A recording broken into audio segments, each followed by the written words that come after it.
দেশ পরিচালনায় নেওয়া অতীতের কোনো আদর্শই জনগণের জন্য সুফল বয়ে আনেনি বলে মন্তব্য করেছেন ইসলামী আন্দোলন বাংলাদেশের সিনিয়র নায়েবে আমির মুফতি সৈয়দ মোহাম্মদ ফয়জুল করিম। দুপুরে রাজধানী পুরানা পল্টনে ইসলামী আন্দোলন বাংলাদেশের কেন্দ্রীয় কার্যালয়ে তৃণমূল দায়িত্বশীল সম্মেলনে এই কথা বলেন নায়েবে আমির। এ সময় তিনি ছাত্র জনতার বিপ্লবে সংগঠিত গণহত্যার বিচার, দুর্নীতিবাজদের অবৈধ সম্পদ বাজেয়াপ্ত আর তাদের নির্বাচনে অযোগ্য ঘোষণার আহ্বান জানিয়েছেন। এছাড়াও ভারতের পানি আগ্রাসনের বিরুদ্ধে দলের কর্মীদের দিক নির্দেশনা দেন মুফতি সৈয়দ মোহাম্মদ ফয়জুল করিম।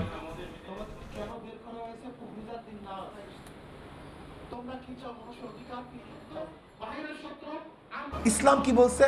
লা ইকরাহা ফিদ-দীন, দিনের মধ্যে বাড়াবাড়ি নেই, চাপাচাপি নেই। যে আদর্শ ভিত্তিতে দেশ চলছে সে আদর্শ মানুষকে শান্তি দিতে পারে নাই, মুক্তি দিতে পারে নাই।